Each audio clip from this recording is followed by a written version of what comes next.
अस्सलाम वालेकुम जी। रमज़ानुल मुबारक का तीसरा रोज़ा आज हम इफ्तार करने जा रहे हैं। आप तमाम लोगों को मेरी जानिब से, मैं किरण नाज और मेरे साथ फ़हीम मौजूद हैं, हमारी जानिब से रमज़ानुल मुबारक की बहुत बहुत मुबारकबाद। और आज की इफ्तार में सबसे पहले फ़हीम मैं चाहूँगी कि आप ज़रा सा आगाज़ कर लें, फिर हम बताते हैं कि हमारे पास आगे क्या कुछ। नाजरीन, इस वक्त तो ट्रांसमिशन इफ्तार की शुरू हो चुकी है और जारी व सारी है रमज़ान में बोल। इस वक्त हम यहाँ तीसरा रोज़ा इफ्तार करने के लिए मौजूद हैं। तीसरा रोज़ा इफ्तार करने से पहले मैं ये यहाँ पर किरण ज़रूर बताना चाहूँगा कि लोग कहते हैं बस यार 3 रोज़े गुजरे हैं अभी, बस यार 2 रोज़े गुजरे हैं, घबरा जाते हैं जो लोग रोज़ों से। हमारी सोच थोड़ी सी मुख्तलिफ हो गई है जब स्पेशली यहाँ आने के बाद और उलमा कराम की गुफ्तगू सुनने के बाद। तो अब हमारी सोच यह है कि यार बस 27 रोज़े रह गए, जो हासिल करना है कर लीजिए जनाब।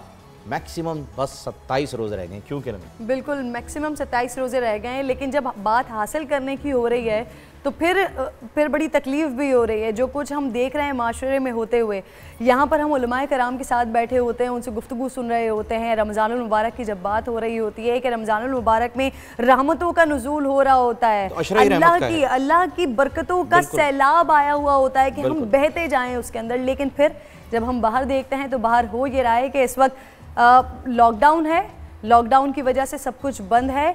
लोग इमदाद दे रहे हैं और बहुत सारे लोग उस इमदाद को लेते हैं जो कि हकदार भी नहीं होते और फिर उसके बाद उसे बेच देते हैं और हकदारों का हक मारा जा रहा है। हकदारों का हक मार रहे हैं। ये सब कुछ क्या कर रहे हैं, क्यों कर रहे हैं? उलमा कराम से हम जानेंगे और हम कोशिश करेंगे कि उन लोगों की भी यहाँ से रहनुमाई, हमारे प्लेटफॉर्म से रहनुमाई हो सके जो तमाम लोग इस तरह की हरकतें कर रहे हैं, दानिस्ता कर रहे हैं या नादानिस्ता कर रहे हैं, लेकिन फिर भी जो भी कुछ कर रहे हैं उनको ये बात तो मालूम होगी बहुत अच्छे तरीके से कि ये गुनाह तो वो कर रहे हैं। अगर आप किसी का हक मार जरूर इस बात के ऊपर जो है उठाना जरूरी है बहुत, क्योंकि आपका फर्ज है, आप वहाँ पर जब जाएं तो इस चीज़ को जरूर आप बिल्कुल हम इसको बार बार बात भी कर रहे होते हैं। वो तमाम लोग खुदा का खौफ करें, अल्लाह का खौफ करें। ये जो वक्त इस वक्त रमज़ानुल मुबारक का चल रहा है, जिस तरह से हमें उलमा कराम समझाते हैं, सिखाते हैं, हमारे बुजुर्गों ने हमें सिखाया है कि इस वक्त में आप जो कुछ करते हैं वो आपको दुगना मिलता है, तिगना मिलता है, 70 गुना मिलता है।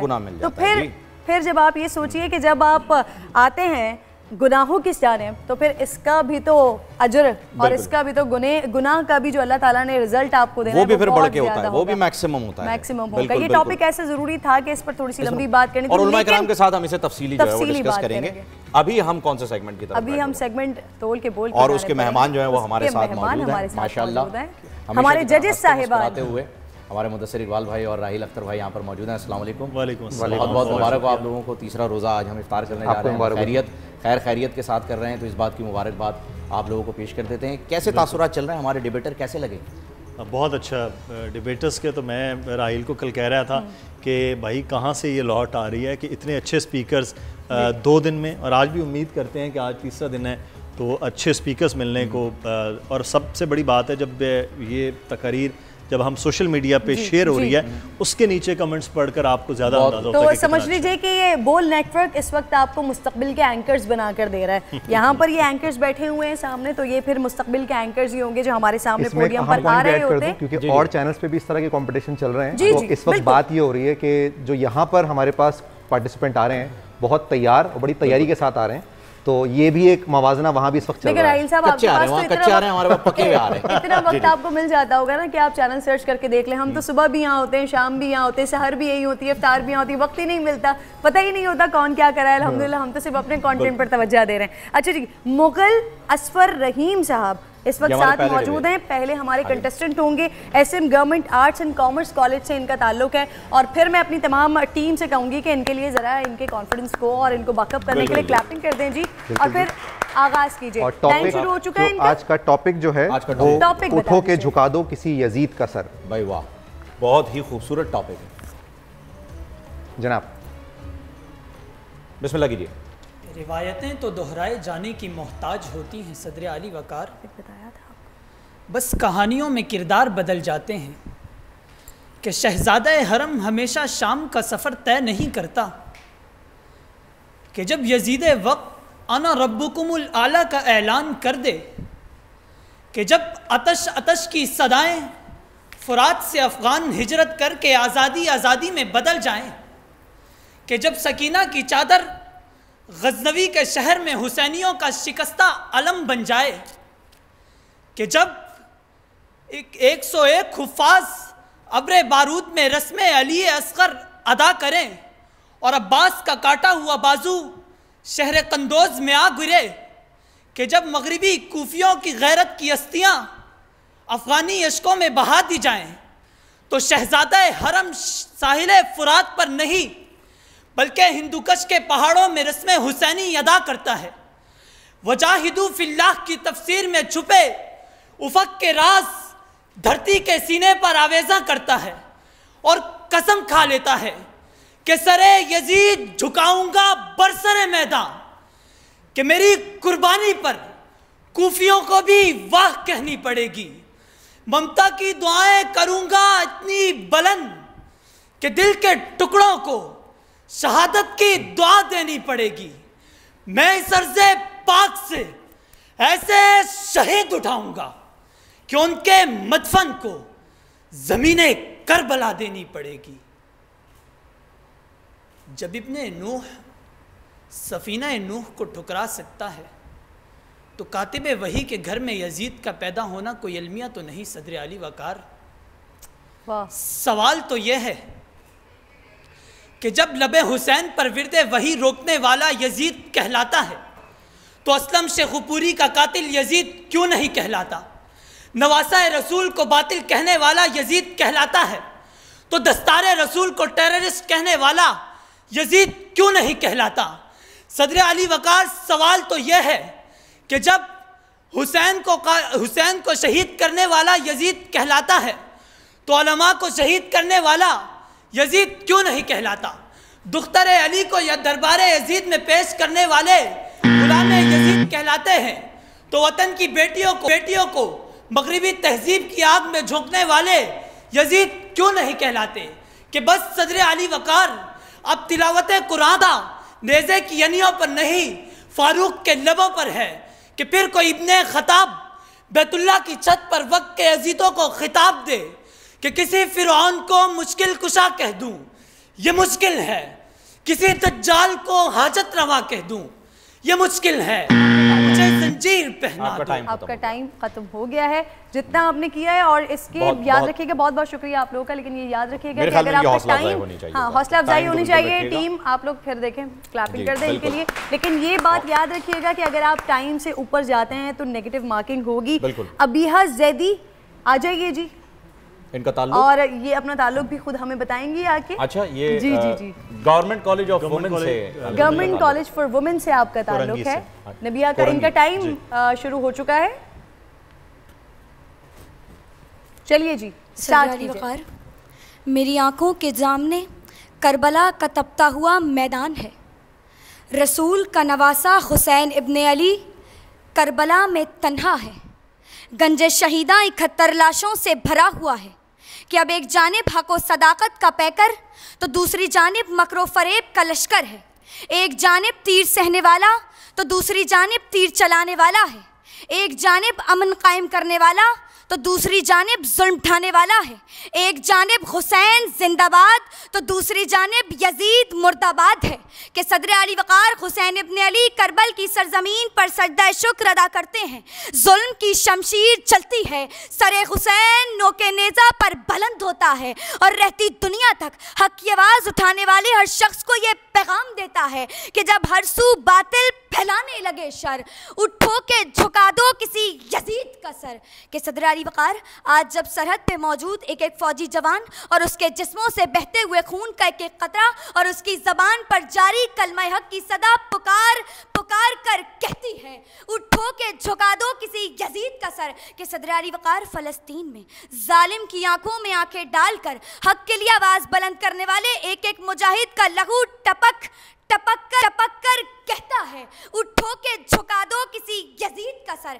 कि सदर अली वक़ार आज के इस पुराशोभ दौर में कि जब फ़िरक़ावारियत को आग लगाई जाती है, जनाबे वाला वहीं कोई मौलाना तारिक जमील और कोई शहंशाह हुसैन नकवी बनकर इस आग को गुलजार बनाते हैं और फिर वक्त के फ़िरौन के सामने दुनिया को ये दर्ज देते हैं, उठो के झुका दो किसी यजीद का सर। कि सदर अली वक़ार फिर मेरी आंखों के सामने कश्मीर का वो मंजर है कि जब बुरहान वानी को हक की आवाज़ बुलंद करने पर शहीद किया जाता है, सदर अली वक़ार उसका लहू पुकार पुकार कर कहता है, उठो के झुका दो किसी यजीद का सर। कि सदर अली वक़ार फिर मेरी आंखों के सामने इराक का वो मंजर है कि जहाँ शहीद बाकर सदर और उनकी बहन शहीद बिनतुल हुदा को कैद किया जाता है, हक की आवाज़ बुलंद करने पर शहीद किया जाता है। सदर अली वक़ार उनकी रूहें पुकारती हैं, उठो के झुका दो किसी यजीद का सर। कि सदर अली वक़ार फिर मेरी आंखों के सामने वो मंजर है कि जब बादे रसूल जनाब फातिमा ज़हरा अपने बाबा के दीन के प्रचार के लिए आगे बढ़ती हैं और बातिल के सामने आवाज़ बुलंद करती हैं कि उठो के झुका दो किसी यजीद का सर। तो चलो हुसैन की तकलीफ भी करे कोई कि सिर्फ सोग मनाने से कुछ नहीं होगा, उठो कि हम भी झुका दें किसी यजीद का सर कि सिर्फ लहू के अश्क में कुछ नहीं होगा। बहुत खूब जी, बहुत खूब। और ये तो मेरी तरफ से आपके लिए बहुत खूब। अभी आप तशरीफ रखिए प्लीज। टॉपिक को बड़े जबरदस्त तरीके से यूज किया, बाकी जजेस जो है वो फैसला करेंगे। 18 सेकंड पहले ही इन्होंने अपनी पूरी स्पीच को, अपनी पूरी बात को कंटेंट के साथ खत्म भी कर दिया। Mohammad Uwais Ashraf Dawood university of engineering and technology से इनका ताल्लुक है। पहला बजर आपके लिए बजेगा, 30 सेकंड फिर आपके पास रह जाएंगे, ठीक है? तो उस हिसाब से जो है वो आप कंक्लूड कीजिएगा। तैयार है? बिस्मिल्लाह कीजिए। रात की तारीकी में बहते हुए आंसुओं से 62 साला हुसैन माँ की कब्र पर पहुंचा। अम्मा जान, अलविदा कहने आया हूँ, मदीना छोड़कर जा रहा हूँ। कब्र से आवाज़ आई, ए नूरे ऐन, करबला में तो मौत का साया है, क्या जाना ज़रूरी है? हुसैन ने जवाब दिया, अम्मा जान, वक्त का यजीद मैं नफसानी में गर्क बहरे जुल्मात को जोश दिला रहा है कि क़याम ज़रूरी है। बेटा, जवानों का लाशा उठाना पड़ेगा। अम्मा, आज हुसैन लाशें उठाएगा कि घर घर से लाशें ना उठें। आज सकीना तमाचे खाएगी कि कल किसी यतीम बच्ची को तमाचे ना पड़ें। कि हुसैन निकला है क़याम के लिए मदीने से करबल की जानिब। हुसैन का हर बढ़ता कदम रूह इंसानी से बस यही कह रहा था कि जब जुल्म अपनी हुदूद से बाहर आ जाए, जब ज़मीर फरोशी आम हो जाए, तो उठो, क़याम करो कि मिटा दो उसी यजीद का शर। उठो कि झुका दो किसी यजीद का सर। कि सदर ज़ी वक़ार तारीख़ के रोशन और आग के ताबनाक अबवाब में इन आँखों ने ईरान के शहीद कासिम सुलेमानी को लहू बहाते देखा, कहीं कश्मीर के बुरहान वानी को जान लुटाते देखा, बगावत के नाम पर नाइजीरिया के शेख ज़कज़की को बेटों का लाशा उठाते देखा। मैंने फ़लस्तीन के माजूर सबेरा लश्कर को दुश्मन को भगाते देखा। अरे 3 साला शामी बच्चे को खुदा को सब बताते देखा, दुनिया को ये समझाते देखा कि झुका दो किसी यजीद का सर। कि सदर ज़िवकार अर्ज़ पाक पर भी हमने हुसैन बनकर किरदारे यजीदियत को नाबूद किया, हमने चौधरी मोहम्मद असलम बनकर दहशतगर्दों को भगाया, हमने मलाला यूसुफजई बनकर बातिल के हदफ को मिटाया, हम सिद्दीकी बनकर दुश्मन तैयारे को गिराया, हमने एतजाज हसन बनकर फख्र से मौत को गले लगाया। कि उठाओ किसी यजीद का घर, झुका दो किसी यजीद का सर। कि सदर ज़िवकार किरदार यजीदियत को मिटाने के लिए किरदार हुसैनियत अपनाना होगा। कि अगर यजीद दहशत वहशत दरिंदगी है तो हमें ज़िंदगी बंदगी ताबिंदगी करनी है। अगर यजीद तखरीब का नशेमन है तो हमें तामीर का मस्कन करना है। अगर यजीद इंसानियत का खून पीता है तो हमें इंसानियत को खून देना है। अगर यजीद नौ के सिना पे कुरान को चढ़ाता है तो हमें नौ के सिना पे कुरान को सुनाना है और हुसैनी बनकर झुकाना है किसी यजीद का। टाइम अप और टाइम का बेहतरीन ख्याल रखा गया, बहुत जबरदस्त। और आज का जो टॉपिक रखा गया है ना, बहुत ही जबरदस्त टॉपिक रखा गया। आज के दिन की निस्बत भी उस टॉपिक से जो है वो बड़ी आ गई है। ज़हरा रज़ियल्लाहु तआला अन्हा का यौम विसाल है बिल्कुल उसमें। लेकिन जो इन्होंने शामी बच्चे का जिक्र किया 3 साला, वो हमेशा आप दीदा कर देता है। जी हाँ बिल्कुल। और ये टॉपिक ही ऐसा था बहुत जोश और वलवले वाला कि जो आपके जो है ना रोंगटे रूह को गरमाने वाला जो लफ्ज है वो यहाँ के लिए। और आज का टॉपिक ऐसा है कि फिर इस पे ना आप लोग के कमेंट्स लाजमी बनते हैं। बिल्कुल ऐसे ही मैं चाहूंगा तीनों स्पीकर्स अगर आ जाएं सामने ताकि हम रिजल्ट भी साथ साथ फासले से आइएगा एक एक करके। ठीक है जी, आ जाए। सबसे पहले जो हमारे पास स्पीकर थे मुगल असफर रहीम, डेक्लेमेशन का अंदाज़ कंटेंट बिल्कुल रेलिवेंट टॉपिक के साथ, कहीं कहीं तलफ़्फ़ुज़ से चूके आप, जहाँ पर आपके अल्फाज जो थे वो उसके रवानी में आपने गलती की, उसकी तलफ़्फ़ुज़ की वो। दूसरा, जब आप ऐवान में होते हैं उसका वहाँ पर माइक का इस्तेमाल मुख्तलिफ होता है, जब आप स्टूडियोज़ में होते हैं वहाँ माइक का इस्तेमाल ज़रा मुख्तलिफ होता है और उसका ख्याल बहैसियत स्पीकर आपको रखना चाहिए कि आपने कितना लाउड जाना है और कितना उसको कंट्रोल में रखना है। आपने शुरू में तमहीद में बहुत लंबा वक्त लिया, जहां आपको उसको फिर अपने मौजू से जोड़ने में काफ़ी वक्त लगा, इसलिए आप उसको कंक्लूड नहीं कर सके अपने पूरी बात को, और इसीलिए आपका वक्त जो था वो मुकम्मल आप इस्तेमाल नहीं कर सके उसको। तमहीद में आपने बहुत तवील वक्त लिया। अबीहा रेफरेंसेस बहुत ज़्यादा थे और सबसे खूबसूरत बात जो थी वो ये कि आपने बहुत सारी जगहों पे अपने रेफरेंसेस कोट किए और उसके बाद आपने आखिरी के 15-20 सेकंड में उन तमाम को समेट कर अपने मौजू पे कंक्लूड किया।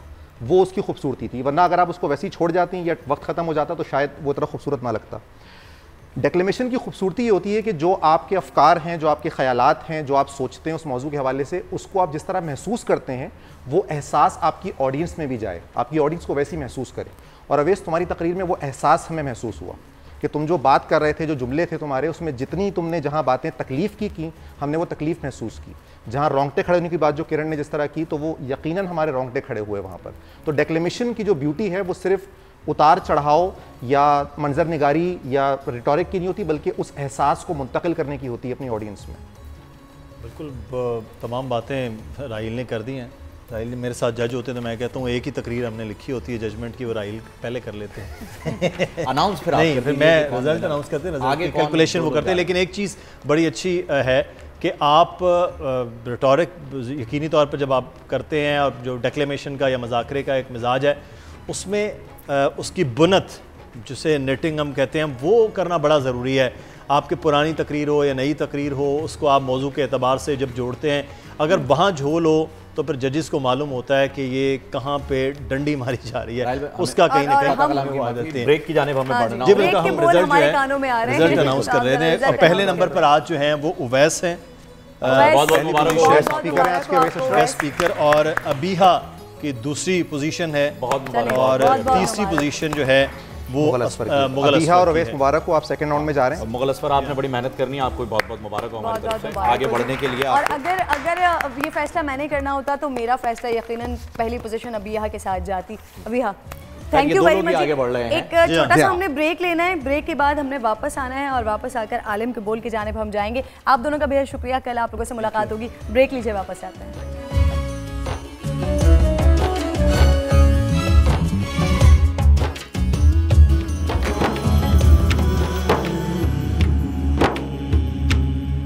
रमजान में बोल,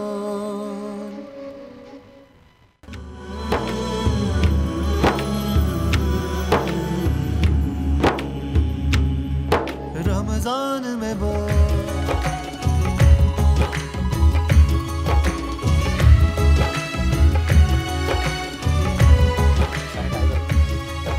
रमज़ानुल मुबारक के खुसूसी नशरियात में एक बार फिर अस्सलाम वालेकुम वरहमतुल्लाह। आलिम के बोल सेगमेंट में अब हम दाखिल हो चुके हैं। जैसे जैसे इफ्तार का वक्त करीब आ रहा है वैसे वैसे हमारे सेगमेंट्स भी आ रहे हैं। और अब इस सेगमेंट में अब आज मेरे ख्याल में फ़हीम जिस टॉपिक पर हमें बात करनी चाहिए ना, हमारे पास एक मसला बड़ा ये हो गया है जो काफ़ी अरसे से दिखाई देता है कि हम छोटी छोटी सी बात पर लोगों से नफरत करने लगते हैं। बिल्कुल सही। हम इससे पहले ब्रेक से पहले जब हम बात कर रहे थे, जो हमारा सेगमेंट था उठो के किसी यजीद के सर को झुका दो, यजीद का सर, बिल्कुल एग्जैक्टली। तो ये भी वहाँ पर भी जब हमने देखा था वो करबला का वाक़या था, और करबला के वाक़े में भी वहाँ पर नफरत नहीं थी, नफरत नहीं थी। इमाम हुसैन रज़ियल्लाहु तआला अन्हु का किरदार आप देखें कि वहाँ पर नफरत नहीं थी, वो वहाँ पर भी हिदायत के लिए ही आए थे और आखिरी दम तक चाहते थे कि हिदायत मिल जाए, लेकिन नफरत नहीं थी। तो यही चीज़ को हम चाहते हैं कि हम इसको आगे बढ़ाएं, कि हम नफरत को ख़त्म करें, हमारे पास इख्तिलाफ राय का हक है आपको, लेकिन नफरत खत्म करें। तो इस रमज़ान मुबारक में हम ये अहद करते हैं कि हम नफरत नहीं करेंगे, हम मोहब्बत करेंगे, हम मोहब्बत को आगे बढ़ाएंगे, लोगों से बात ऐसे करेंगे कि मोहब्बत का पैगाम, हमारी बात से मोहब्बत का पैगाम जाए, मीठी बात हो। उलमा कराम हमारे साथ मौजूद हैं जी आलिम के बोल में। मैं उनका तारुफ जो है वो करवाता चलूँ। मेरे साथ मौजूद है मोहतरम जनाब यूनुस, प्रोफेसर यूनुस सिद्दीकी साहब। इसके साथ साथ हैं मुफ्ती इब्राहिम कादरी साहब, जनाब अल्लामा अमीन शहीदी साहब उनके साथ ही तशरीफ़ फरमा है, और वली खान मुजफ्फर साहब भी यहाँ पर मौजूद हैं। किरण, मैं आपसे कता कलामी की माफ़ी चाहूँगा, मैं जानता हूँ सवाल आपने करना है, लेकिन मेरे पास आपने जो ये टॉपिक अभी छेड़ा है कि हम नफरत ना करें, इख्तिलाफ राय रखें, इससे रिलेटेड एक सवाल मेरे जहन में भी तारुफ कराते हुए आ गया। तो ये इस वक्त एक सोशल मीडिया पर कैंपेन चल रही है एक शख्सियत के ख़िलाफ़, जो कि हैं जनाब मौलाना तारिक जमील साहब, ठीक है जी। तो उनसे बड़े ही एक नफ़रत आमेज़ जो है उनके ख़िलाफ़ ट्वीट्स आ रहे हैं, मीम बन रहे हैं कि उन्होंने मीडिया के लोगों को कुछ कह दिया। बहैसियत एंकर, आप खुद माशाल्लाह से बहुत सीनियर एंकर हैं मीडिया की, तो मेरी इस बात से आप भी एग्री करेंगी कि वो इस किस्म की ऐसी कंट्रोवर्शियल शख्सियत नहीं है। और आप यकीन जानिए कि इस बात को करने का मकसद भी यही था कि आगे मैं इसी तरफ लेके जाऊं। अच्छा, मुझे ऐसा लगा कि शायद ये जो है, बहरहाल हम दोनों के दिल में उनके लिए इज्जत और एहतराम है। मैं जानता हूं कि हमारे जो यहाँ पर उलमा कराम बैठे हैं वो तमाम उलमा दीन के लिए मोहब्बत भी है, एहतराम भी। बेशक। तो अल्लामा साहब, आपसे गुफ्तगू का आगाज़ करूँगा कि ये जो चल रहा है, ये सारा सिस्टम जो इस वक्त एक कैंपेन चलाई जा रही है एक शख्सियत के ख़िलाफ़, ये क्यों इतनी नफरत क्यों भर गई है लोगों में? बिस्मिल्लाहिर्रहमानिर्रहीम। देखिए, आपने गुफ्तगू का आगाज़ मोहब्बत से किया है। मोहब्बत इंसानी ज़िंदगी की असास है और नफ़रत हैवानी ज़िंदगी की असास है, हैवानी ज़िंदगी की अलामत है। इंसानों को मोहब्बत के लिए ही भेजा गया है और तमाम अनबिया मोहब्बत का पैगाम लेकर आए हैं, और तमाम इलाही किताबों में सबसे ज़्यादा ज़ोर इसी पर दिया गया है कि अल्लाह की मखलूक को अल्लाह की निगाह से देखो। अब अगर थोड़ा सा आप गौर कर लें, आप महसूस करेंगे कि अगर अल्लाह ने हमारी तरह से हमारे साथ बिहेव करना शुरू कर दिया तो हम शायद एक लम्हे के लिए भी अपना वजूद कायम न रख सकें। हम देखते हैं कि तमाम तर हमारी मुखालफतों के बावजूद, बगावत के बावजूद, अदावत के बावजूद अल्लाह से, अल्लाह के अहकाम को पामाल करने के बावजूद, वो एक लम्हे के लिए भी हमसे अपना फैज़ कम नहीं करता। सुभान। तो ये अल्लाह की वो खुसूसियत है, वो शान है जिसके तहत वो हमसे कहता है जब मैं तुम्हारे साथ ऐसे करता हूँ तो तुम मेरे बंदों के साथ भी इसी तरह का रवैया अपनाओ। अब इसके ज़िम्न में आपने चूँकि जनाब मौलाना तारिक जमील साहब का नाम लिया। तारिक जमील साहब इस हमारी मासर तारीख़ में भी और पाकिस्तान की सरज़मीन में भी माशाल्लाह बहुत कदावर शख्सियत है, और उनका एहतराम हर मकतबी फ़िक्र में है, और उनका जो पैगाम है वो मोहब्बत का पैगाम ही है। इसलिए उनके इस पैगाम से किसी को इख्तलाफ नहीं है। जब वो गुफ्तगू भी करते हैं तो उनके मुखालिफिन भी जब गुफ्तगू सुनते हैं तो उनसे इख्तलाफ राय नहीं करते। उसकी वजह यह है कि उनकी गुफ्तगू में मतानत भी होती है, मोहब्बत भी होती है और इंसान की तकरीम का पहलू भी होता है, तौहीन के पहलू से वो हमेशा इज्तनाब करते हैं।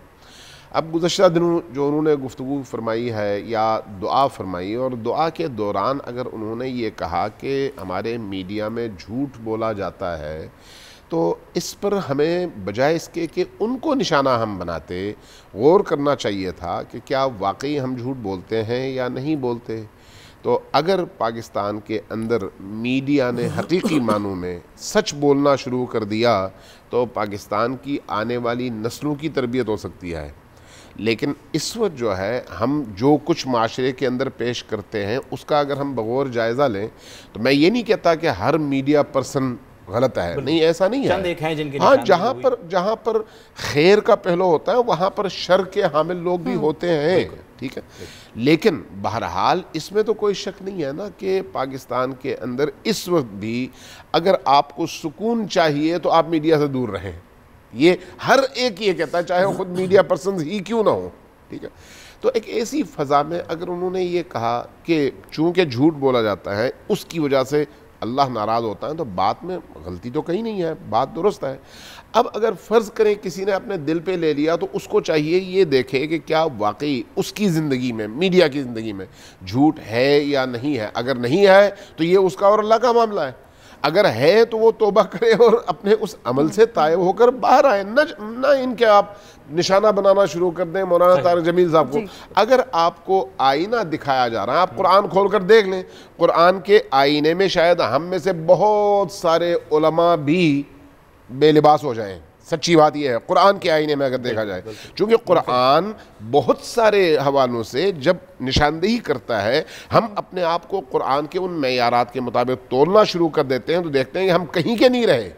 तो ये एक हकीकत है, गुनाह हर इंसान करता है, गलती हर इंसान से होती है। अब अगर किसी ने निशानदेही कर दी तो बजाय इसके कि आप आईने को तोड़ें, आप अपने आप को साफ करें। अपने आप को साफ करेंगे तो आईना आपको आपका साफ और शफाफ चेहरा दिखाएगा, लेकिन आईने को तोड़कर आप अपने चेहरे को साफ नहीं कर सकते। और फिर वही बात आ जाती है, वो मोहब्बत की बात आ जाती है ना, कि जब आपके अंदर से ये नफरत का एलिमेंट ही खत्म हो जाएगा और जब आप हर इंसान से, वो चाहे आपका दोस्त हो, चाहे दुश्मन हो, चाहे मजहब का हो, चाहे गैर मजहब का हो, आप इंसान को इंसान समझकर अगर उससे मोहब्बत करेंगे तो फिर तो मुझे लगता है कि अगर हमारे अंदर ये जज्बा पैदा हो गया मुफ्ती साहब, तो ये जो कौमियत का मसला है, ये जो फ़िरक़ों का मसला है, ये तो सभी कुछ ख़त्म हो जाएगा। बिल्कुल, ये बहुत आसानी से इसकी वजह ये तो नहीं है कि ये ख़त्म ही नहीं होने देना चाह रहे, इस वजह से ये चल रहा हो। जैसे अल्लामा साहब ने फरमाया, हकीकत ये है कि लोग जो है ना, बजाय ये कि अपने अंदर जो ऐब है वो ख़त्म कर दें, आईने तोड़ देते हैं। बिल्कुल, वो कहते हैं ना कि क्या पूछते हो मेरे कारोबार का, आईने बेचता हूँ अंधों के शहर में।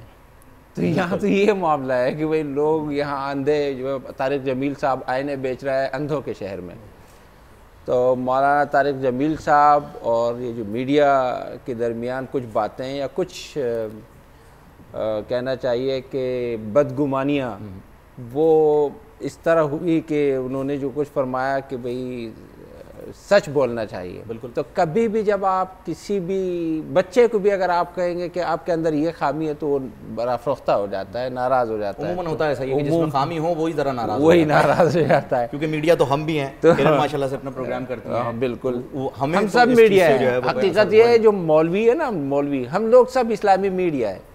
बेशक आप जो है ना एक मीडिया के एक और डगर पे आप खड़े हैं, हम मीडिया के एक और डगर, हमारे वाले को मेंबर कहा जाता है, आप वाले को चैनल कहा जाता है। सही, बड़े खूबसूरत तरीके से एक्सप्लेन कर दिया। मीडिया वाले तो हम सब हैं। मसला ये है कि वहाँ झूठ नहीं बोलना चाहिए। अगर नहीं बोला जाता तो बहुत अच्छी बात है, और अगर बोला जाता है तो यहाँ झूठ बोलना उसका नुकसान बहुत बड़ा है, क्योंकि यहाँ से रहनुमाई की जाती है। तो झूठ से कैसे रहनुमाई होगी? सोया हुए को कैसे जगा सकता है? खुफ्ता कै को नत बेदार। एक झूठा किसी सच्चे रास्ते पे चलने वाले के कैसे रहनुमाई कर सकता है? तो ये उन्होंने बिल्कुल सही फरमाया है। लेकिन बहरहाल जिस अंदाज में इन्होंने फिर उनको बुलाया और उनसे माफ़ी मंगवाई और उन्होंने माफ़ी मांगे भी, मैं समझता हूँ ये भी उनका बड़ापन भी है। और अगर मैं होता मैं भी यही करता। मैं भी यही करता कि ठीक है भाई माफ़ कर दो। वो जो बर्दाश्त खत्म हो गई है हाँ, लोगों ये में, बर्दाश्त वो खत्म क्या हो है? गई मतलब हम चाह रहे हैं कि वो, हमें मालूम है वो कितनी बड़ी और कितनी मोतबर शख्सियत हैं तारिक जमील साहब माशाल्लाह से, और तमाम लोग इस बात से इत्तफाक करते हैं। मसला ये है कि जो लोगों में बर्दाश्त खत्म हो रही है, इख्तिलाफ राय को पेश करने की जगह नफरत आ रही है। मुफ्ती साहब, ये क्या वजह है? बिस्मिल्लाहिर्रहमानिर्रहीम। देखिए, मोहब्बत की भी हकीकत है और नफ़रत की भी एक हकीकत है। बाज़ जगहों पर मोहब्बत होनी चाहिए और बाज़ जगहों पर नफ़रत भी होनी चाहिए।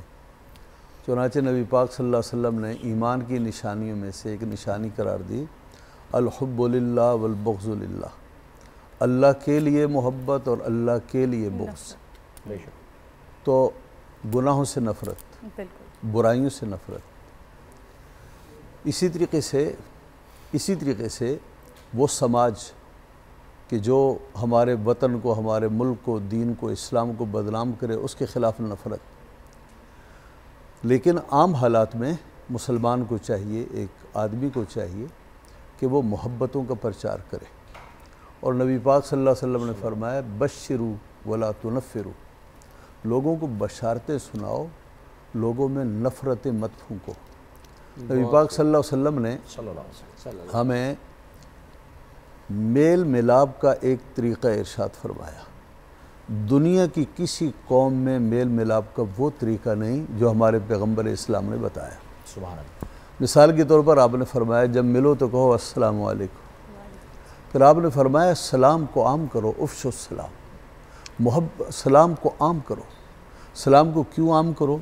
फरमाया सलाम को आम करोगे तो इससे मोहब्बतें बढ़ेंगी।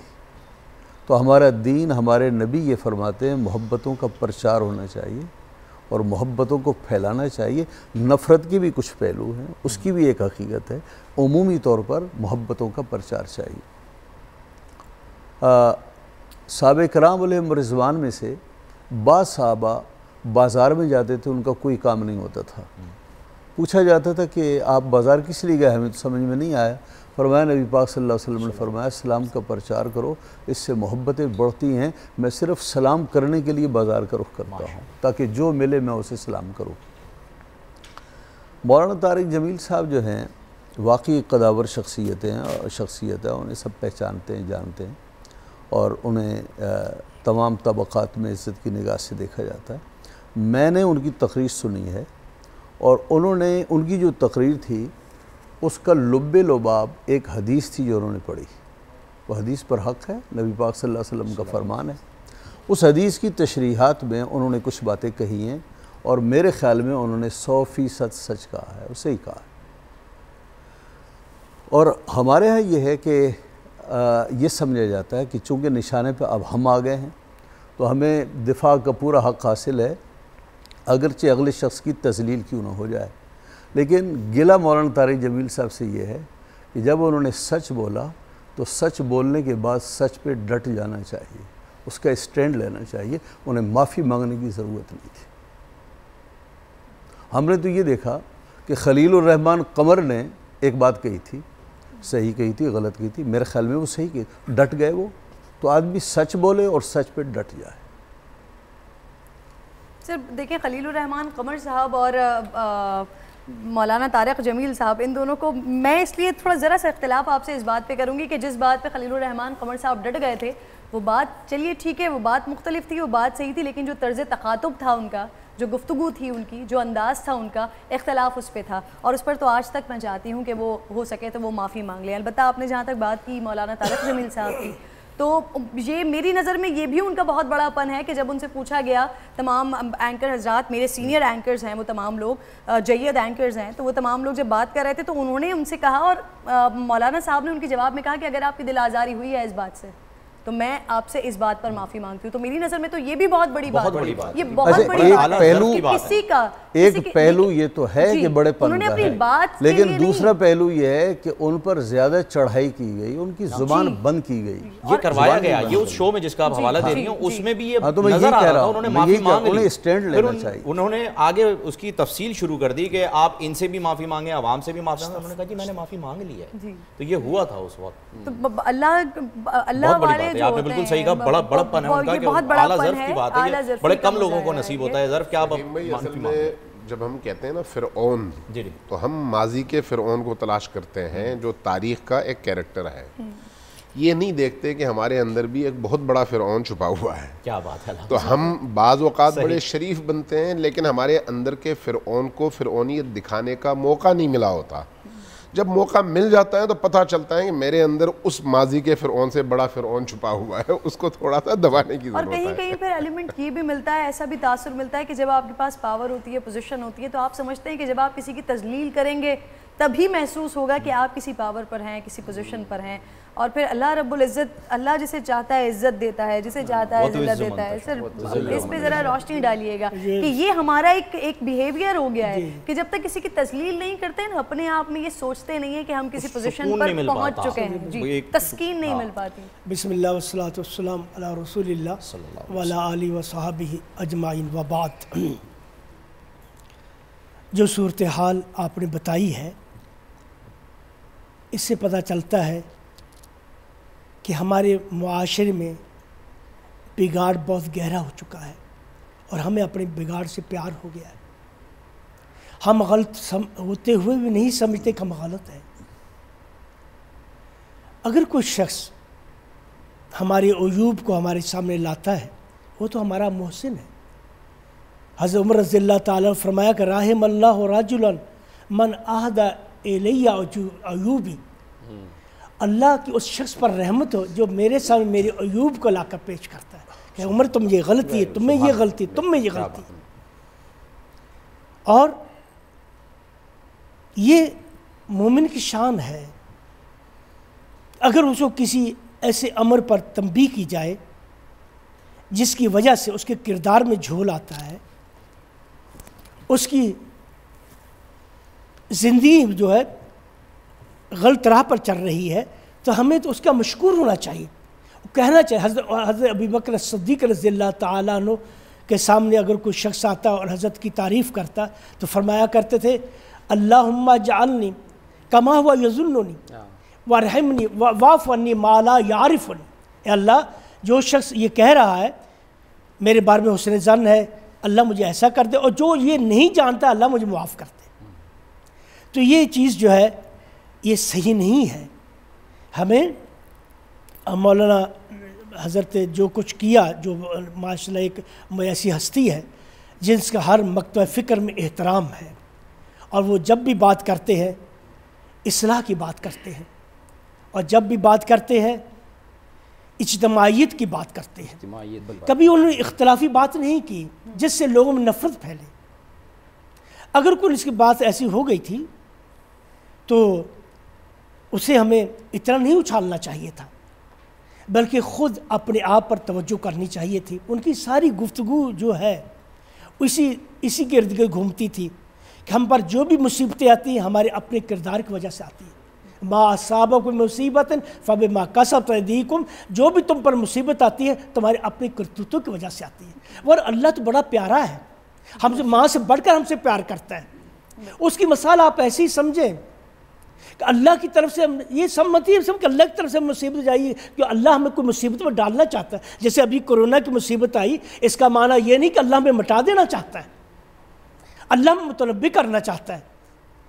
हमें ये बताता है वला नुज़ीक़न्नहुम मिनल अज़ाबिल अदना दूनल अज़ाबिल अकबर लअल्लहुम यरजिऊन। अल्लाह फरमाते हैं हम इनकी ज़िंदगी में छोटी सी मुसीबतें लाते रहते हैं, हादसात पेश आते हैं, मुसीबतें आती हैं, आफतें आती हैं। ये इसलिए नहीं हम इनको दुख दें, बल्कि लअल्लहुम यरजिऊन, इसलिए ताकि अल्लाह की तरफ पलटे। हमें अल्लाह जगाना चाहता है, हम उससे बहुत दूर जा चुके हैं। अल्लाह बताना चाहता है कि मैं हूँ, देखो तुम कितनी भी साइंसी तरक्की कर लो और कितनी भी तुम इक़्तिसादियात ये वो सब क्या क्या मनसूबा बंदियाँ कर रहे हो इस दुनिया की ज़िंदगी के लिए, मेरे सामने कुछ भी एक हकीर सा वारिस तुम्हारी पूरी जिंदगी को ढेर कर सकता है। खला में जाके मरीख देखा एक हाँ, वायरस देखा दिखाई दिया। तुम सितारों पर कमंदे डाल सकते हो लेकिन इस वारिस का मुकाबला नहीं कर सकते। ये अल्लाह फरमाते हैं फलम्मा जा हम बासुना, अब जब उनके बाद तकलीफ आई क्यों नहीं हमारे सामने गिड़गिड़ाए। फलौला जा हम बासुना तदर्रा वलाकिन क़सत क़ुलूबुहुम वज़य्यन लहुमुश शैतानु मा कानू यामलून। अल्लाह फरमाते हैं जब इन पर हमारी सख्ती आई, हमारी तरफ से तकलीफ आई, क्यों ना हमारे सामने गिड़गिड़ाए, अल्लाह में माफ़ कर दे, हमें माफ़ कर दे, अल्लाह माफ़ कर दे। अब ये तो और इनके दिल सख्त हो गए, इनको एतबार है अपनी मादी तदबीरों पर, नहीं एतबार है अपनी अल्लाह की कुदरत पर। बिल्कुल सही आपने कोई भी मादी तदबीर उस वक्त तक कारगर नहीं हो सकती जब तक मेरे अल्लाह का हुक्म नहीं हो। बेशक, इसमें कोई शक नहीं है किरण। मैं इसलिए अल्लाह फरमाते हैं जब इन पर हमारी तरफ से तकलीफ आई क्यों नहीं अल्लाह के सामने गिड़गिड़ाए, क्यों नहीं अल्लाह से माफिया मांगी उन्होंने। वलाकिन क़सत क़ुलूब, इनके दिल तो और सख्त हो गए। वज़य्यन शैतान मा कानू यामलून, और शैतान ने इनकी निगाहों में जो कुछ ये कर रहे थे वो मुज़य्यन कर दिया, बस ये करो वो करो, वो अल्लाह की तरफ रुजू ही नहीं। बिल्कुल प्रोफेसर अल्लाह से माफी नहीं मांगते। और ये हमारे ईमान का हिस्सा है कि जो देखा दुश्मन है ना कोरोना, कितना सा है, रब्बे ज़ुल की जात है, वो तमाम दुनिया जहानों से बड़ी जात है। तो हम उसके सामने क्यों नहीं गिड़गिड़ा रहे हैं। जो अबाबील का किस्सा आता है, जो अबाबील का किस्सा आता है हमारे सामने कि हम सोचते हैं ना कि कैसे होता था, कि क्या हुआ होगा। सूरह फील में जो किस्सा बयान किया गया है तो उस वक्त वो तो चले नजर आती थी चिड़ियाएं छोटी छोटी सी, अब यहाँ पर ये कोरोना तो नजर भी नहीं आ रहा। इस तरीके से जो है बड़ी बड़ी जो सुपर पावर बने बैठे थे आज कहाँ चले गए वो किसी को नहीं पता। बड़ी बड़ी सुपर ये चीजें जो है पे ले आए हैं अल्लाह रब्बुल इज्जत, और जो सुपीरियर पावर है जी प्रोफेसर वो पता है हमें कौन है। तकलीफ देने के लिए नहीं है, अल्लाह अपने बंदों से बेहद मोहब्बत करता है। लौट आओ, मैं इस हदीस पर बात को खत्म करूंगा कि रसूल अकरम सल्लल्लाहु अलैहि वसल्लम के पास कुछ कैदी आए, उनमें से एक औरत थी, उसका बच्चा गुम हो गया था। वो जो बच्चा देखती उसे चूमती और उसे अपने सीने से लगा लेती, बड़ा प्यार। इधर परेशान परेशान अल्लाह के रसूल ने फरमाया सहाबा कराम रज़वानुल्लाहि अजमाइन से, क्या ख्याल है तुम्हारा, अगर इस औरत को इसका बच्चा मिल जाए उसको आग में फेंक देगी? कहने या रसूल अल्लाह कभी नहीं फेंकेगी। माँ खुद तकलीफ उठा ली, बच्चे को नहीं दुखते। फरमाया इशहादू, गवाह रहो, इन्नल्लाह युहिब्बु अक्सर मिन हाज़िल उम्र इब्नी, अल्लाह तुमको इस माँ से बढ़कर, जितने से माँ को अपने बच्चे से उससे बढ़कर तुमसे प्यार करता है। 70 माओं से ज्यादा प्यार अल्लाह को प्यारा है। बिल्कुल यार ये अदना सी अकल सोच लीजिए आप, इसे ज़्यादा दूर जाने की ज़रूरत नहीं है। आप घर में बैठे हुए, अल्लाह का प्यार है हमसे, अल्लाह हमें तकलीफ़ नहीं देता। जैसे आप घर में बैठे हुए, आपका बच्चा रोते हुए आता है, आप पूछते हैं किसने मारा तुम्हें? अगर वो शख्स ऐसा है जिसकी आपके और दरमियान अनबन है, आपको पसंद नहीं करता, आप फौरन उसके इल्ज़ाम धरेंगे, इसको तो मेरी औलाद पसंद नहीं, ये तो ऐसा है। अगर बच्चा आकर आपने पूछा, बच्चा रोते हुए आपने पूछा बेटा तुझे किसने मारा, आप बच्चे ने कहा मामू ने मारा, बेटा तूने ज़रूर कोई गलती की होगी, क्योंकि ये तकलीफ उसकी तरफ जो तुझसे मोहब्बत करता है।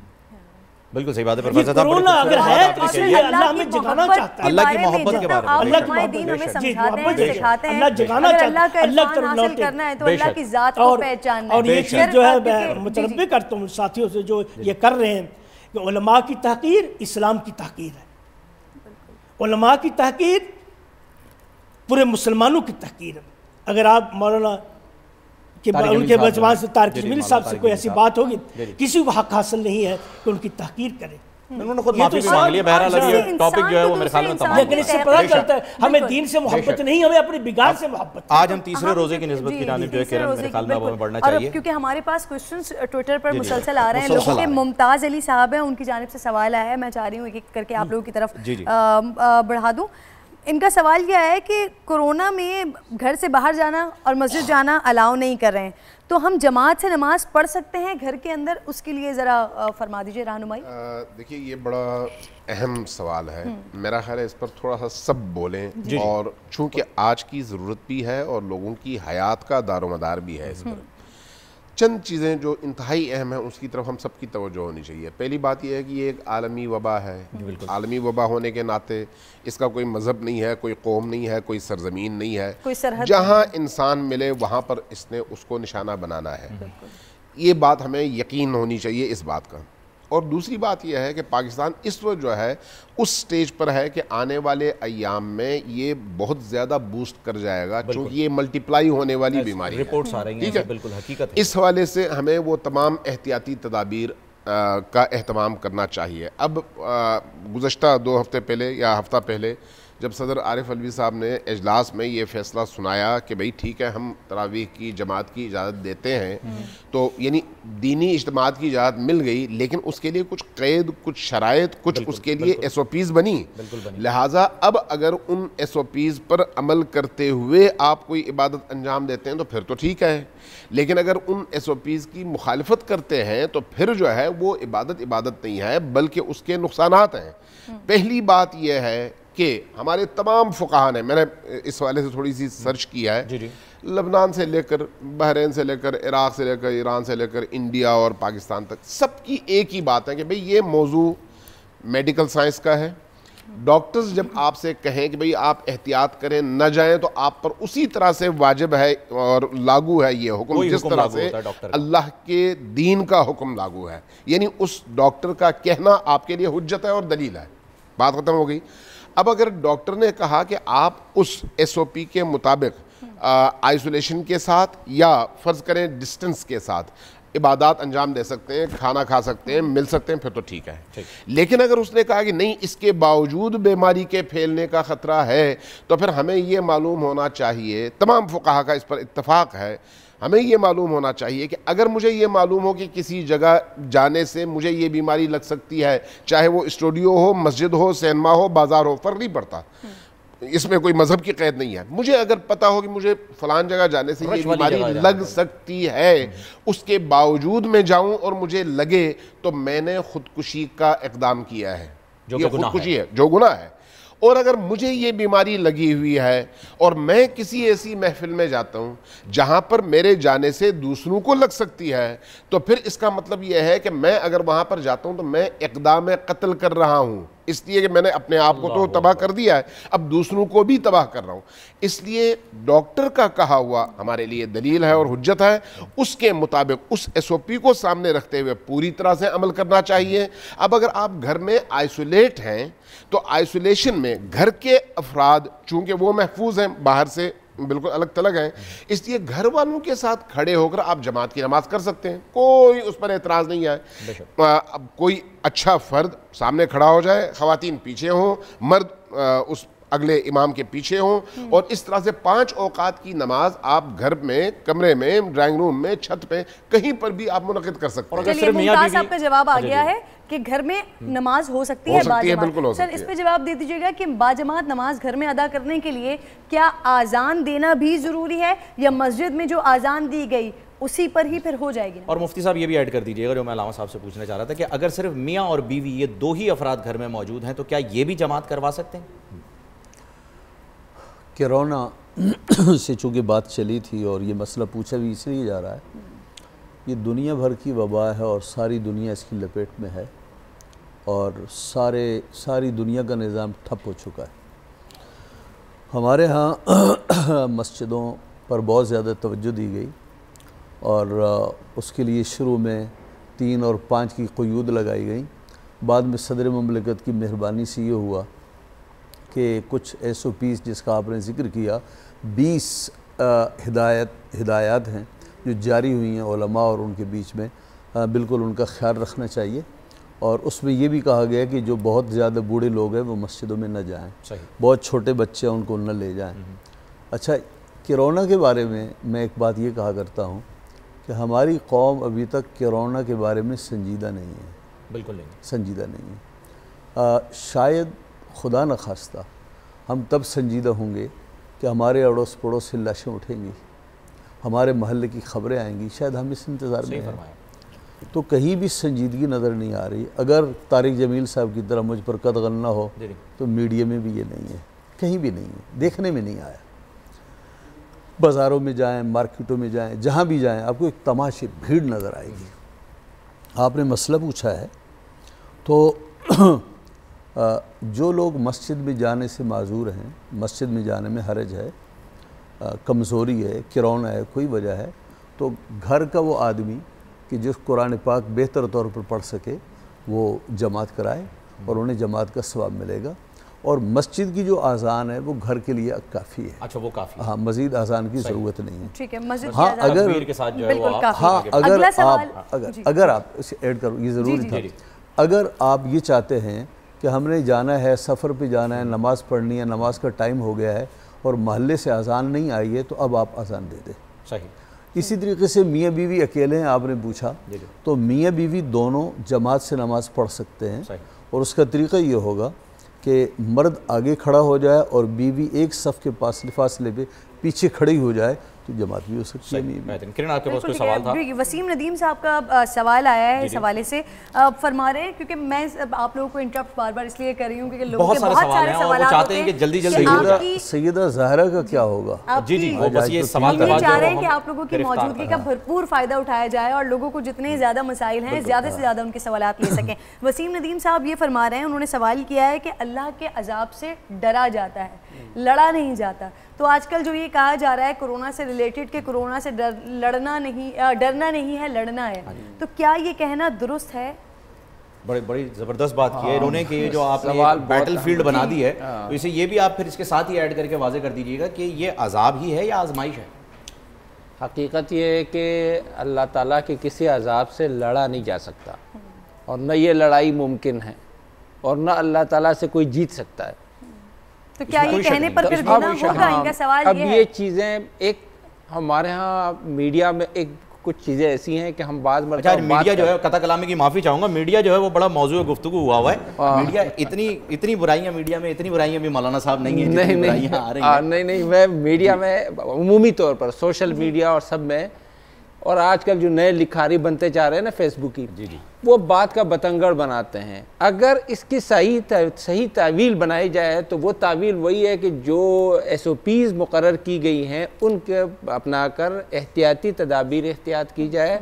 इस तरीके से गोया हम कोरोना से बच सकते हैं। तो ये बचाव की तदाबीर के लिए आपने लड़ाई का उन्वान इख्तियार किया या बचाव का, मैं समझता हूँ ये इतनी नहीं है कि इस पर आदमी अब हम भी इस पे लड़ाई शुरू करें, यानी इससे बचें बस। हाँ, बस मुहावरात होते हैं, मुहावरे की लड़ने के माना ये है कि इस बीमारी के सामने ऐसे झुक मत जाओ, मायूस मत हो जाओ, एहतियाती तदाबीर लेकर साथ चलें। जी, एक कॉलर हमारे साथ हैं, जाहिद साहब हैं कराची से, उनसे बात कर लेते हैं। अस्सलाम वालेकुम जाहिद भाई।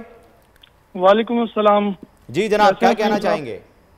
मैं उलमा की मौजूदगी में सवाल करना चाहता हूँ इनसे। अभी आप लोग कोरोना का तस्करा कर रहे थे, जी जी, तो मैं पूछना चाहता हूँ कि जिस तरह कोरोना के लिए SOPs बनाया उलमा ने, सजेस्ट किए गवर्नमेंट को, गवर्नमेंट ने उस पर 20 नुकाती जो दे दिया है कि इसके ऊपर काम करना है, लेकिन उसी दूसरी तरफ दीगर उलमा जो है, जिनमें मैं ताहिर अशरफी साहब को कोट करूंगा, वो मुफ्ती मुनीबुर रहमान साहब के बयान के ऊपर कहने लगे कि ये जो है वो रियासत के अंदर रियासत है।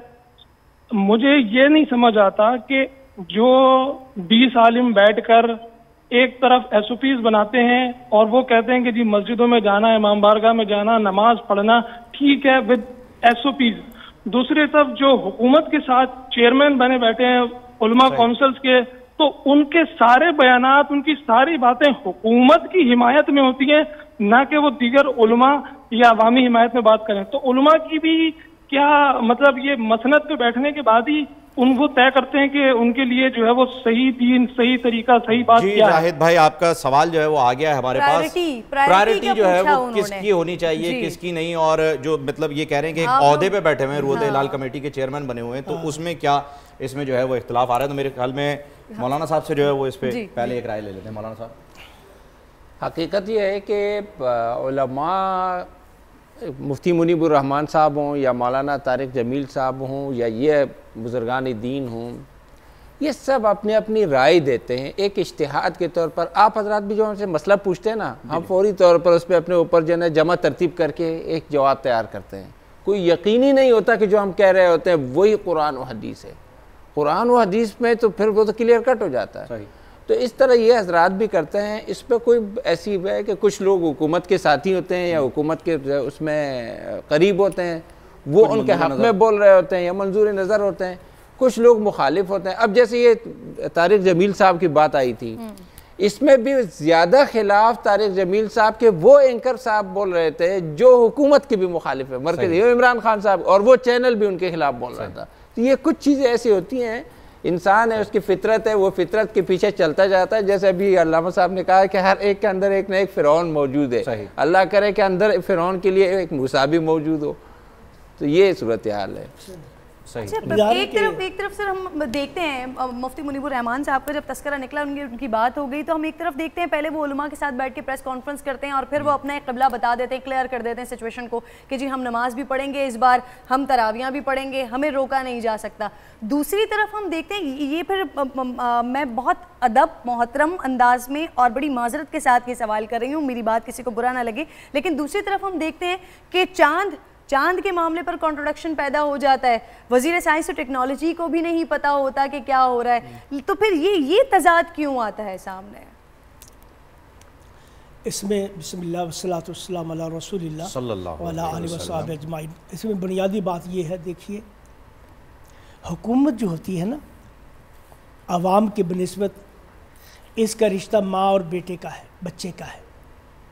जिस तरह बच्चा है उसको बहुत सी चीज़ों का पता नहीं, माँ उसकी रहनुमाई करती है। हुकूमत जो होती है माँ का दर्जा रखती है, उसके पास वसाइल होते हैं, उसके पास इख्तियारात होते हैं, वो आवाम की खैर व बहबूदियत को अच्छी तरह जानती है, वो अक़दाम उठाती है जिसमें आवाम महफूज रहें। इस सिलसिले में तो हमें हुकूमत के इक़दाम की तायीद करनी चाहिए। उलमा की बात जो है, देखिए उलमा की बात जो होगी वो ईमान की बात होगी। सही।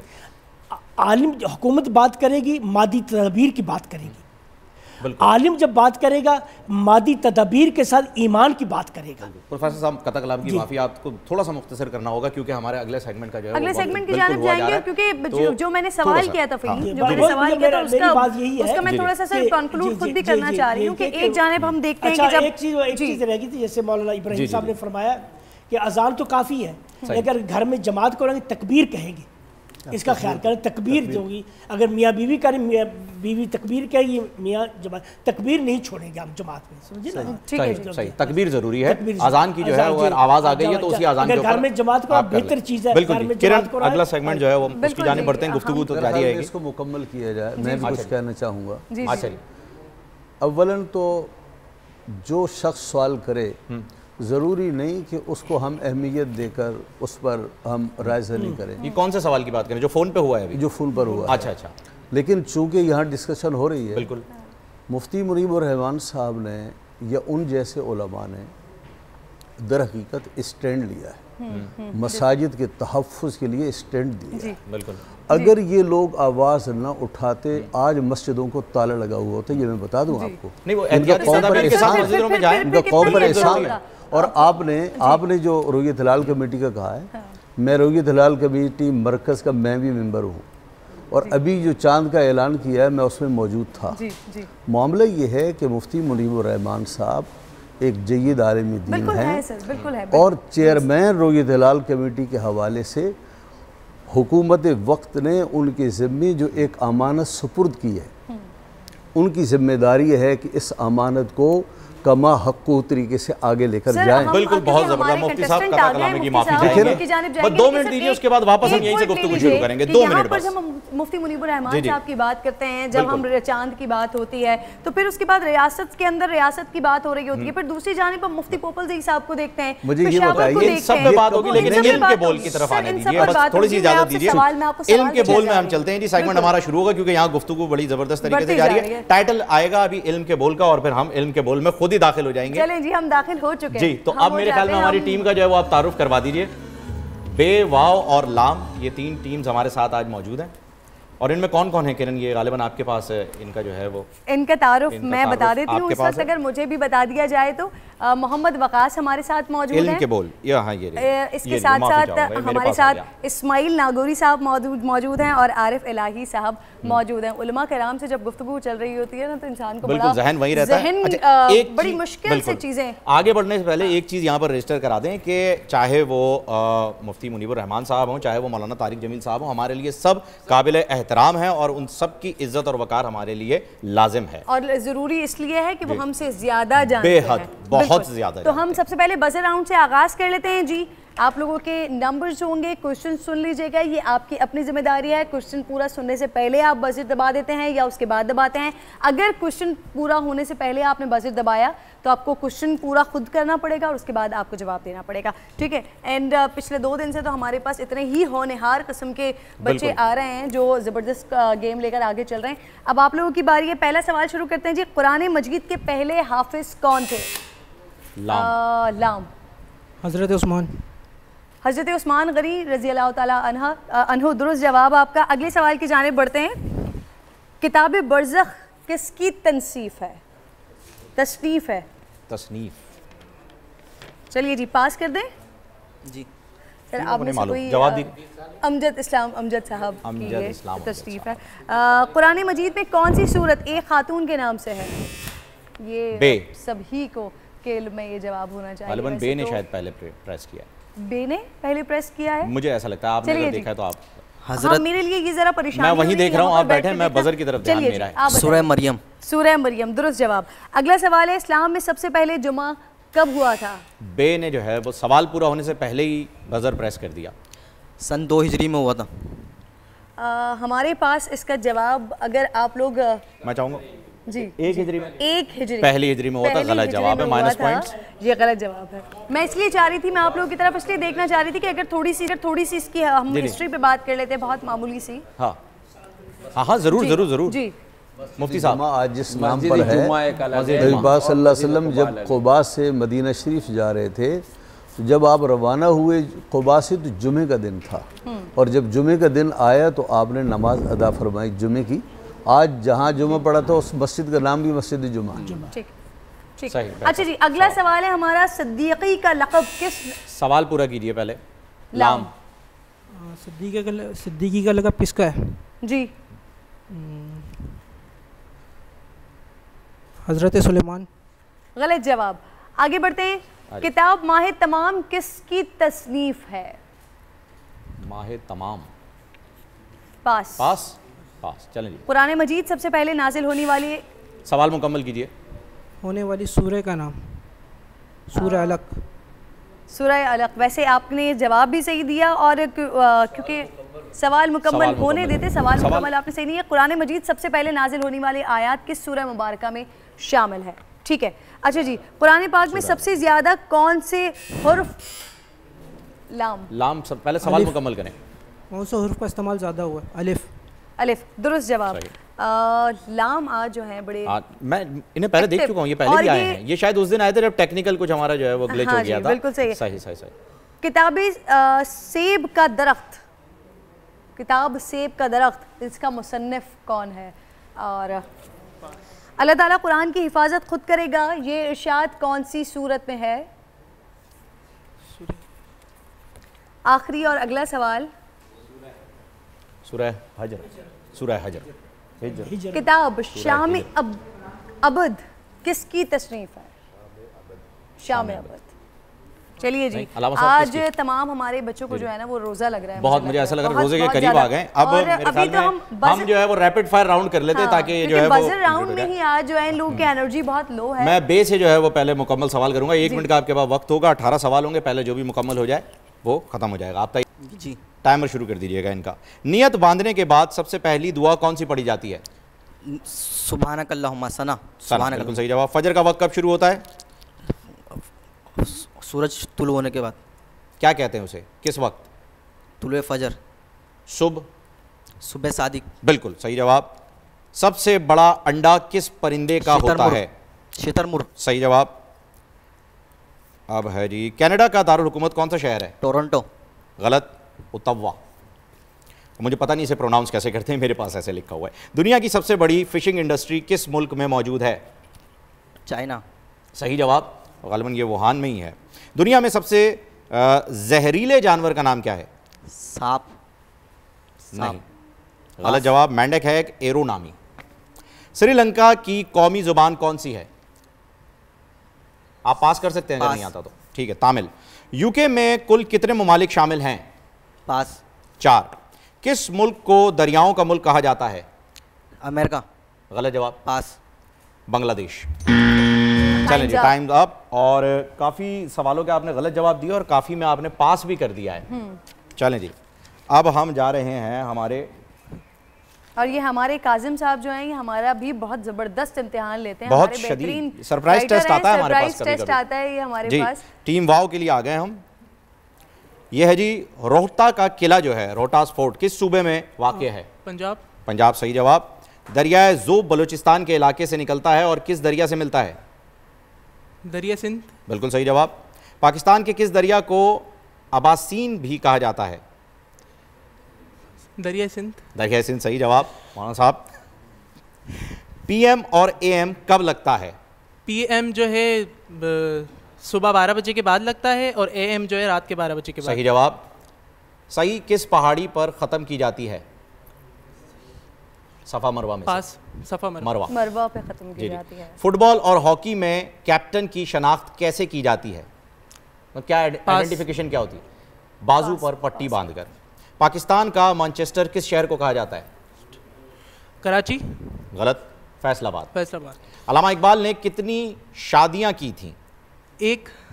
नहीं जी, 3 यहां पर लिखा हुआ है जी। 3। टाइम अप हो गया है आपका। इस पे बात करते हैं। आप मुफ्ती साहब ने 2 कहा है, लेकिन अभी ज़रा इनका ये क्विज कंप्लीट हो जाए फिर जो है वो इस पर बात करते हैं आपसे। ये एक और जो है वो सरप्राइज टेस्ट मेरे पास आ गया है टीम लाम के लिए। अच्छा जी,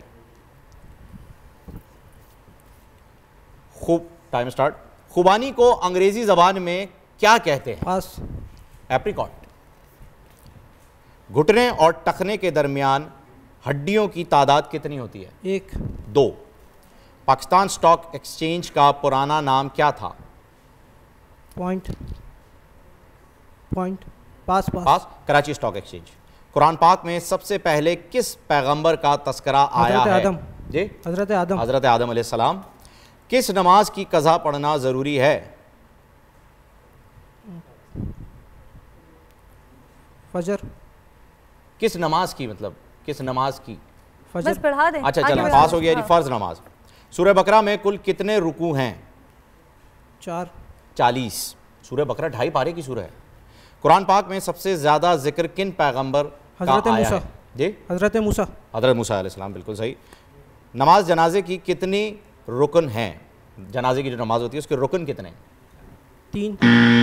2 रुकन यहाँ पर। और आपका वक्त खत्म हो गया है। तमाम वो लोग, सर आपसे हम इस बात का जवाब ले लेते हैं, लेकिन वो तमाम लोग जो हमारे पास आ रहे हैं, हमारे जितने भी कंटेस्टेंट हैं, उनके लिए ये बात समझना और जानना बहुत ज़्यादा ज़रूरी है। बजर राउंड आपने बजर बजाना है, लेकिन रैपिड फायर का मतलब भी ये होता है कि सवाल होते ही आपने फौरन जवाब देना है। और जवाब नहीं आता आप पास कर दें। नहीं देते आप पास कर दें, वरना आपके नंबर्स जो हैं वो घट रहे हैं और किसी और को मौका मिल रहा है। तो आप विनर अनाउंस कर दीजिए आज का हमारा। विनर जी, टीम वाओ हमारे पास 50 मार्क्स टीम वाओ के हैं और बे और लाम आप दोनों के 40-40 नंबर हैं। तो टीम वाओ को बहुत बहुत मुबारक हो और आज आप जीत गए और रैपिड फायर की वजह से जीत गए। और ये एक छोटा सा ब्रेक हमने लेना है हमारे मासूम से प्यारे प्यारे से बच्चे इफ्तार के लिए, वो तशरीफ ले आए हैं यहाँ पर। थोड़ी देर ब्रेक के बाद वापस आएंगे, बच्चे साथ होंगे, इंशाल्लाह इफ्तार करेंगे।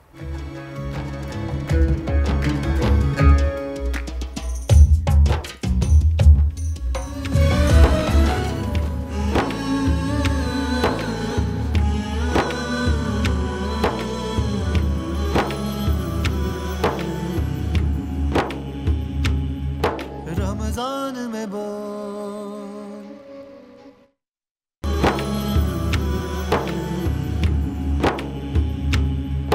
रमजान में बोल।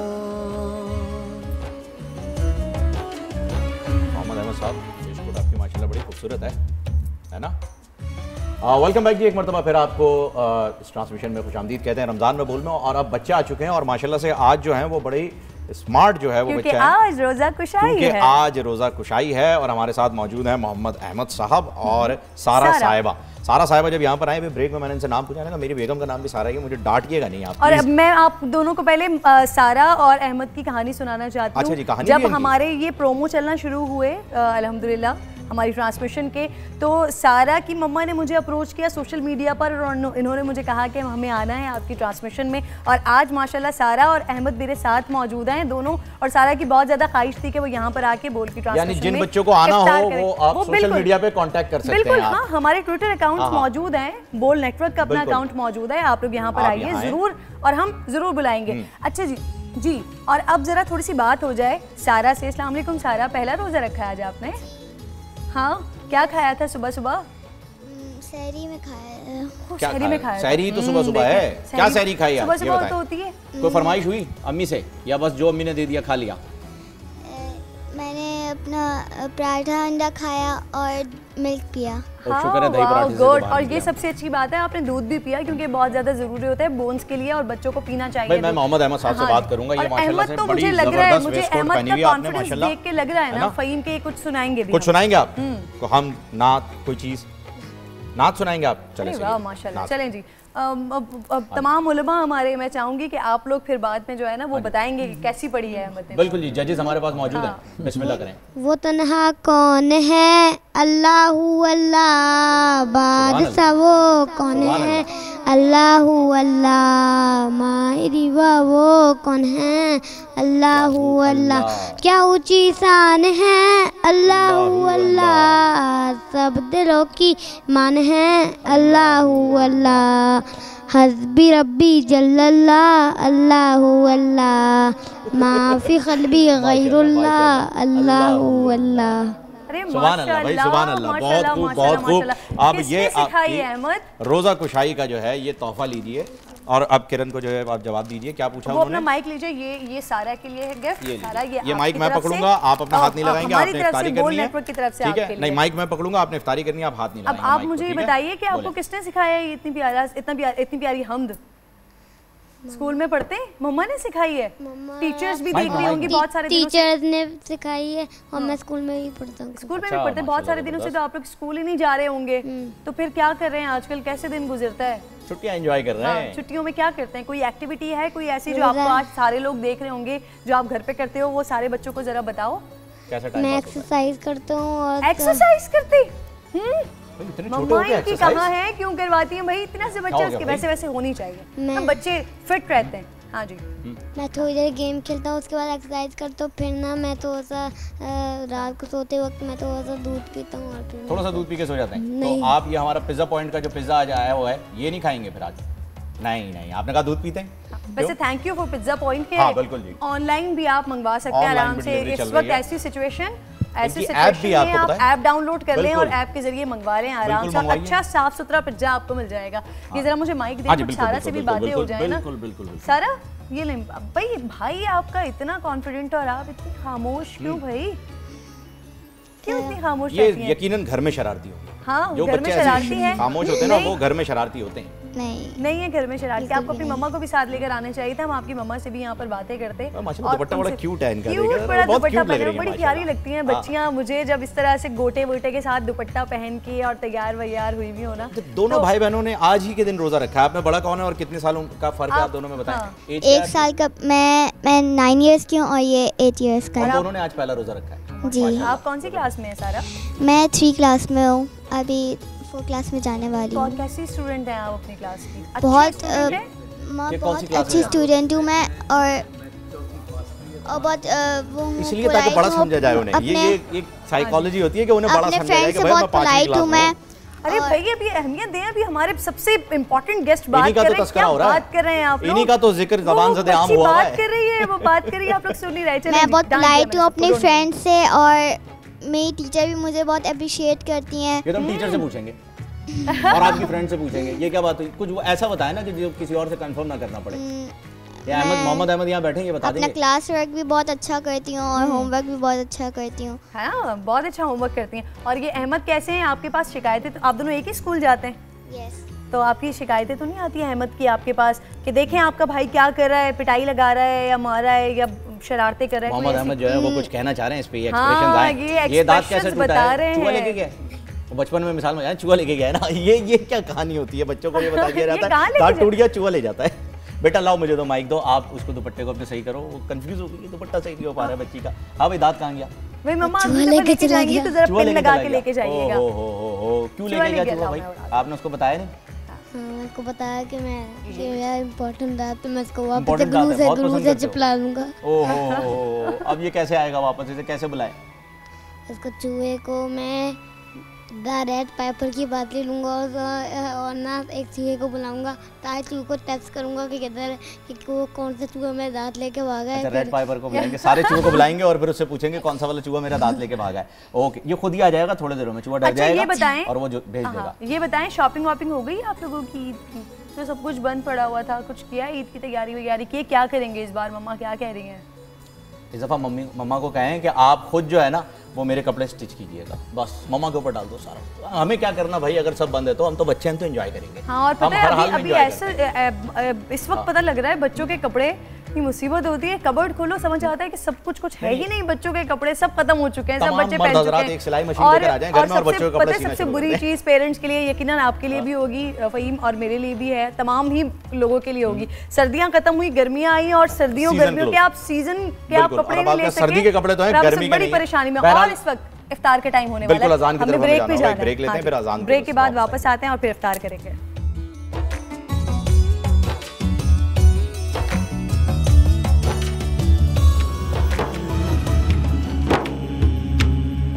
रमजान में बोल अल्लाहु अकबर अल्लाहु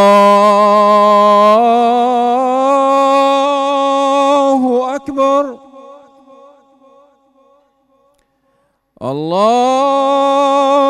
अल्लाहु अकबर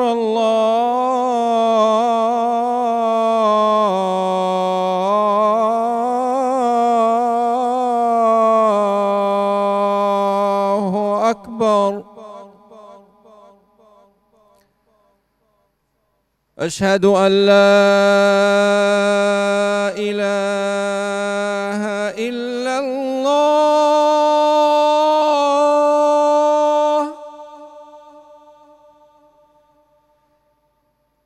अशहदु अल्ला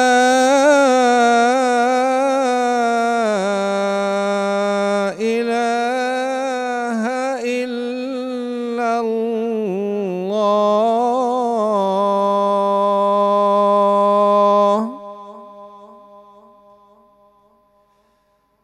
अशहदु अन्ना मुहम्मदर